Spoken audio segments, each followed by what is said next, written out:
دوستو، حضرت سلیمان علیہ السلام کی وفات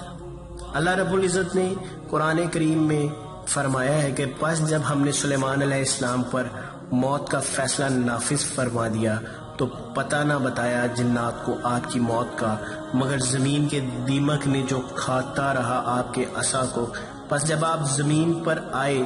یعنی گر پڑے تو جنات پر یہ بات کھل گئی کہ اگر وہ غیب جانتے ہوتے تو اتنا عرصہ نہ واقف نہ رہتے اس رسوا کن عذاب میں۔ حضرت سلیمان علیہ السلام کے تابع فرما جنات اور انسان بھی دوسری مخلوقات کی طرح تھے، مگر جنات اپنی غیب دانی کا رعب اکثر اوقات ان انسانوں پر جھاڑا کرتے تھے۔ جنات چونکہ دکھائی نہیں دیتے، چنانچہ وہ ایسی باتیں انسانوں کو بتاتے جس کا انہیں علم نہ ہوتا تھا۔ اللہ کریم نے انسانوں کی اس خفت کو یوں ختم فرمایا کہ جنات کو بھی انسانوں ہی کی طرح حضرت سلیمان علیہ السلام کی وفات کا اس وقت علم ہوا جب آپ زمین پر گر پڑے،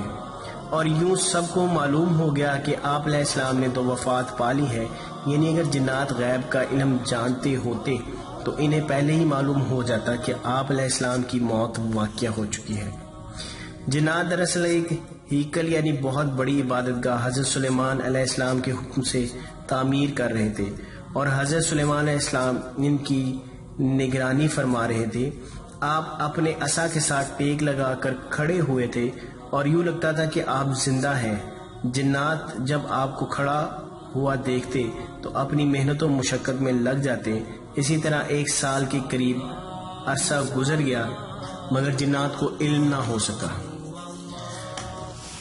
جنات اپنے کام میں مصروف رہے اور ذرا برابر بھی غفلت کا مظاہرہ نہ کیا کہ کہیں حضرت سلیمان علیہ السلام کا عذاب نازل نہ ہو جائے، مگر اللہ کریم کے حکم سے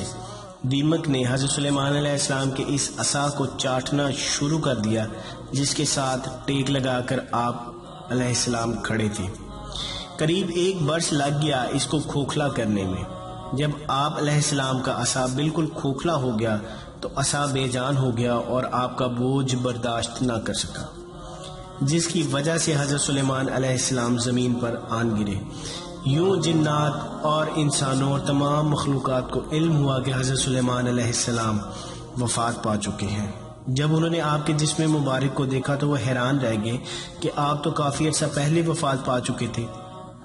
اس طرح ان جنات کی غیب دانی کا دعویٰ انسانوں پر کھل گیا اور تمام جنات بھی اپنے ان سرداروں کے جھوٹ سے واقف ہو گئے کہ ان کے سردار جو غیب دانی کا دعویٰ کیا کرتے تھے وہ تو بالکل جھوٹ کا پلندہ ہوا کرتے ہیں۔ اس طرح وہ انسان بھی جو قدر احساس کمتری کا شکار ہو جایا کرتے کہ ان سے زیادہ علم تو جنات کا ہے، وہ بھی اب ان سے متاثر نہیں ہو رہے تھے۔ اس کے علاوہ یہ بات بھی غور کرنے کے قابل ہے کہ 1 برس کے قریب تو کوئی بھی وفات پا جانے والا محض ایک عصا کے سہارے کس طرح کھڑا رہ سکتا ہے، کیونکہ اگر کوئی شخص کسی عصا کے سہارے کھڑا ہو گیا تو ہلکی سی اونگ اس کا توازن بگاڑ سکتی ہے، مگر حضرت سلیمان علیہ السلام 1 سال کے قریب اس عصا کے سہارے کھڑے رہے، نہ جسم پر کوئی اثر پڑا اور کوئی بندہ یا جن یہ معلوم ہی نہ کر سکا کہ حضرت سلیمان علیہ السلام زندہ بھی ہیں یا نہیں، کیونکہ حضرت سلیمان علیہ السلام کا چہرہ مبارک اسی طرح تر و تازہ دکھائی دیتا تھا اور جسم بھی اسی طرح قائم تھا، اور تعفن کی جگہ جو عام طور پر ہر مردے میں سے آتی ہے آپ کا لباس بھی صاف ستھرا رہا۔ کوئی بھی موسم پورے سال میں آپ پر کوئی اثر نہ کر سکا، جس کی وجہ سے انسان اور جنات یہ اندازہ ہی نہ لگا سکے کہ حضرت سلیمان علیہ السلام کی موت واقع ہو چکی ہے۔